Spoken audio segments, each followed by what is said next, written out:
Bonjour à toutes et à tous et bienvenue pour découvrir les 5 raisons qui font de Spider-Man No Way Home une véritable dinguerie, un film très attendu, très ambitieux et important pour la suite du Marvel Cinematic Universe et même au-delà. Ce troisième volet des aventures de Tom Holland dans la peau de Peter Parker s'annonce comme une véritable déclaration d'amour au précédent film Spider-Man, et si vous aimez le cinéma, vous allez adorer le jeu de société Mr. Truth que je vais vous présenter et qui est sponsor de cette vidéo. Mr. Truth mettra à l'épreuve à la fois votre connaissance du 7e art et votre sens de l'observation. En effet, Mr. Truth est un jeu de société très visuel qui se joue bien sûr en équipe et qui instaure une dynamique entre des questions ciné et des indices visuels à dénicher sur des cartes illustrées. Quand ce sera votre tour ou celui de votre équipe, vous aurez 1 minute pour répondre aux 5 questions qui correspondent à votre couleur pour la carte tirée au sort et pour trouver les indices associés sur la fameuse carte. Les parties durent en moyenne 20 minutes et je peux vous dire, pour avoir testé moi-même, que vous aurez de quoi faire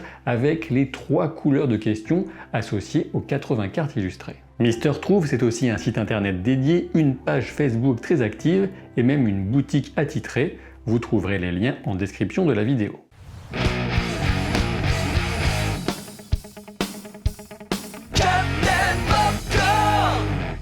Revenons maintenant à Spider-Man No Way Home, attendu en France pour le 15 décembre prochain. Alors oui, je sais, pour la plupart on attend la bande-annonce avec impatience, certains pariaient même sur ce 1er juin qui correspond à l'anniversaire de Tom Holland, mais de toute évidence il faudra attendre un peu plus, peut-être le mois de juillet aux alentours de la sortie de Black Widow. Mais rassurez-vous, même sans bande-annonce, j'ai largement de quoi vous hyper pour ce film, faites-moi confiance, et une petite mise en garde toutefois pour des spoilers concernant Far From Home, le précédent volet, et donc des spoilers potentiels pour des parties de l'intrigue de No Way Home. La première raison d'être excité pour ce No Way Home réside dans les enjeux très importants, très personnels pour Peter Parker, alors qu'à la fin de Far From Home, il se retrouvait accusé du meurtre de Quentin Beck, alias Mysterio, mais ce n'est pas tout, son identité secrète avait été révélée au monde entier. Et rappelez-vous, c'est J. Jonah Jameson en personne qui avait lancé cette croisade médiatique contre Peter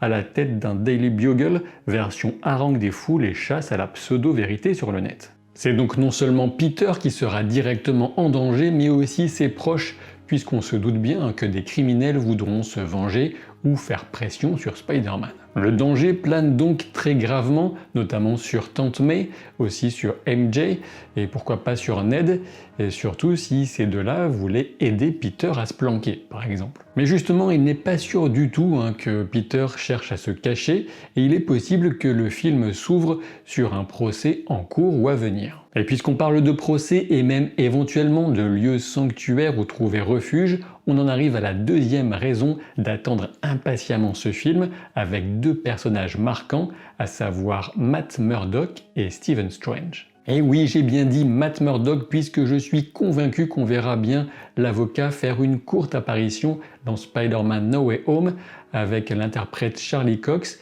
l'excellent interprète de la non moins excellente série Netflix. Attention toutefois, on peut supposer qu'il s'agira d'une nouvelle version du personnage, même s'il s'agirait donc du même acteur, puisque de toute évidence, Disney ne voudra pas trop envoyer les gens regarder la série Netflix pour rattraper un retard, donc ils proposeront quelque chose de nouveau, mais en reprenant Charlie Cox, puisque les fans avaient beaucoup apprécié sa prestation en Matt Murdock et en Daredevil aussi. Et bien sûr, cette introduction en bonne et due forme au sein du MCU laisse entrevoir un avenir qu'on espère radieux pour Matt Murdock. Moi, vous savez, j'adore Daredevil, un avenir qu'on pourrait imaginer en film et surtout, en tout cas très probablement en série. Pour préciser un peu mes attentes et suppositions, je m'attends à voir Matt Murdock en civil, mais pas du tout Daredevil en costume de super-héros dans ce No Way Home. J'espère me tromper, mais je ne crois pas. Concernant maintenant le sorcier suprême, il semblerait que le Docteur Strange pourrait avoir un temps d'écran relativement comparable à ce qu'avait eu Tony Stark dans Spider-Man Homecoming. Et la présence de Strange devrait notamment s'expliquer par l'exploration de la notion de multivers dans No Way Home. Reste maintenant à définir qui joue l'œuf et qui joue la poule. Je veux dire, est-ce que c'est la présence de Doctor Strange qui expliquera celle du multivers dans le film, ou l'inverse, la présence du multivers qui expliquera l'intervention du Doctor Strange? Mais bon, de toute façon, Benedict Cumberbatch sait tout jouer, alors que ce soit Gallinacé ou Behérit en puissance, je pense qu'il assumera. Pour le moment, il est bien difficile de deviner si l'ouverture d'un chemin entre les univers parallèles sera la faute de Wanda Maximoff, d'ennemis de Spider-Man, d'une entité extérieure, ou encore du Doctor Strange lui-même, voire de Peter Parker. On verra bien. La troisième raison d'attendre avec impatience ce Spider-Man numéro 3 de l'ère Tom Holland, c'est bien à cause du nombre 3 pour les 3 Spider-Man qu'on pourrait y voir réunis avec le retour de Tobey Maguire et Andrew Garfield. Ouais, carrément. Alors oui, je sais, Andrew Garfield a nié, on n'a aucune nouvelle officielle, pas de confirmation, mais faites-moi confiance, tous les astres semblent alignés pour qu'on puisse bel et bien croire à cet incroyable crossover. C'est donc bien sûr la notion de multivers qui permettrait aux Spider-Man du MCU de croiser les Spider-Man des versions antérieures qu'on a vues au cinéma, et cette idée à elle seule devrait suffire à faire grimper sur leur siège les fans de Spider-Man du monde entier. Alors oui, bien sûr, on n'est jamais à l'abri, ça pourrait être trop, ça pourrait être raté, ça pourrait être maladroit, mais il y a aussi une bonne chance que ce soit un sacré bon délire, Ces 3 acteurs, ces 3 époques réunis autour d'un scénario solide avec des enjeux épiques. Imaginez un peu le suspense qui pourrait mourir, qui pourrait continuer dans la suite du MCU et ailleurs, et quel niveau d'action et d'interaction on pourrait attendre avec ces 3 Spider-Man à l'écran. Vous le savez, comme moi, un film a déjà prouvé le potentiel d'une telle idée. Il s'agit bien sûr de Spider-Man Into the Spider-Verse, le film d'animation qui avait raflé, et c'était bien mérité, l'Oscar du film d'animation de 2019. Ce film, on ne s'en lasse pas. Je ne vais pas dresser ici la liste des indices qui permet vraiment de croire que Andrew Garfield et Tobey Maguire seront dans ce Spider-Man No Way Home, mais je vous demande de me faire confiance. Et à ce sujet, je vous renvoie vers ma récente vidéo d'analyse de la bande-annonce de Venom 2, Venom Let There Be Carnage, puisque j'abordais aussi la question de l'avenir de Spider-Man. Et voilà justement qui nous amène à la 4e raison de nous intéresser à ce film, puisqu'il pourrait bien créer le fameux passage entre le MCU et l'univers Marvel de Sony. Et oui, pour rappel et pour faire simple, Sony détient encore et toujours les droits pour le cinéma de tous les personnages Marvel liés de près ou de loin à Spider-Man. Toutefois, depuis la première apparition de Spider-Man dans le MCU, c'était bien sûr dans Captain America Civil War, de nombreuses négociations ont eu lieu entre Sony et Disney, et elles ont pu aboutir à la possibilité pour Spider-Man de passer d'un univers à l'autre. Kevin Feige, le grand boss du Marvel Cinematic Universe, l'avait lui-même annoncé il y a quelques années, mais de façon bien plus récente, c'est le président du Sony Motion Picture Group qui l'a fait. En effet, Sanford Panitch a clairement indiqué qu'il existe un plan pour permettre à Spider-Man d'apparaître dans l'univers des films Sony, qui compte déjà Venom, mais aussi bientôt Morbius, Kraven, Silk, et sans doute Spider-Woman, et j'en passe. Il faut dire qu'une certaine confusion était déjà apparue dans l'esprit des fans, alors que le vautour Michael Keaton avait passé le bout de sa tête à la fin d'une bande-annonce pour Morbius. Et ce n'est pas tout, puisqu'en lisant entre les lignes de l'analyse qu'Andy Serkis avait proposée sur la bande-annonce de son propre film, Venom 2, on pouvait comprendre un demi-mot donc qu'on aurait sans doute une rencontre entre Venom et Spider-Man par la suite. Mais cette fois avec les déclarations de Sanford Panitch, qui sait de quoi il parle, puisque je vous le rappelle qu'il est le président du Sony Motion Picture Group, eh bien un plan existe bel et bien pour permettre à Spider-Man de rencontrer les personnages de l'univers Marvel de Sony, et ce plan deviendra plus clair lorsque nous aurons vu Spider-Man No Way Home.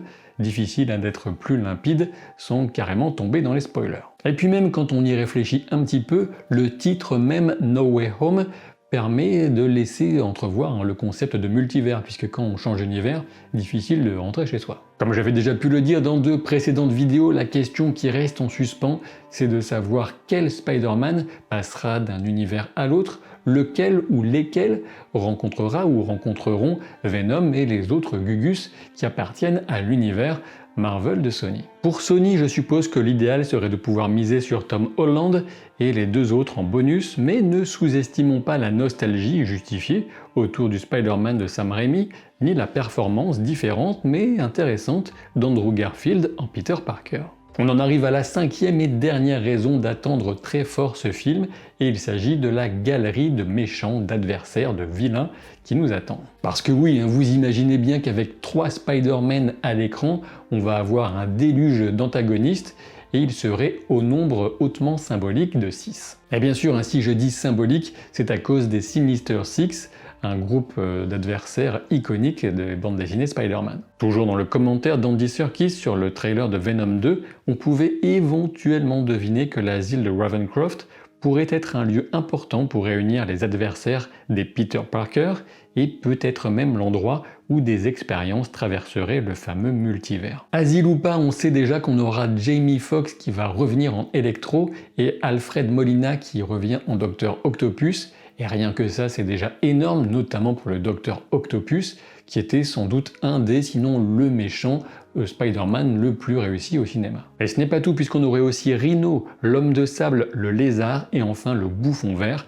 avec le retour de Willem Dafoe en personne, en Norman Osborn bien sûr, qui serait le meneur de toute cette redoutable bande. Attention bien sûr, tant que rien n'est officiel, on est par définition encore au stade des rumeurs, même si elles sont plutôt solides, et l'incertitude qui demeure, elle porte notamment sur Norman Osborn. Ce Willem Dafoe, est-ce qu'il viendrait de l'univers des films Spider-Man de Sam Raimi? Et si c'est le cas, est-ce qu'il y aurait un autre Norman Osborn qui existerait dans le MCU? Et par quel acteur pourrait-il bien être incarné?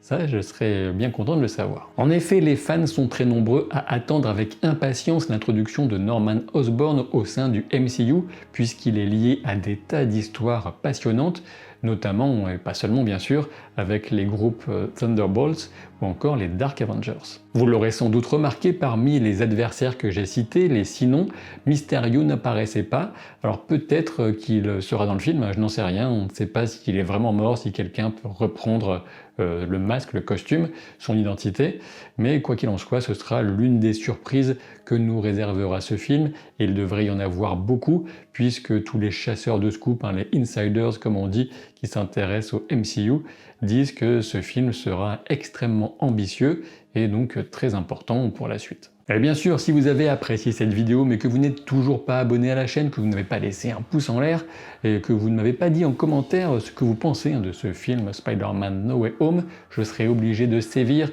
d'utiliser mes pouvoirs cosmiques pour vous envoyer dans un univers parallèle dans lequel il n'y a que de l'administratif, que de la paperasse à remplir 7 jours sur 7, 365 jours sur 365, c'est difficile à dire. Je vous dis à très vite pour de nouvelles aventures. Salut!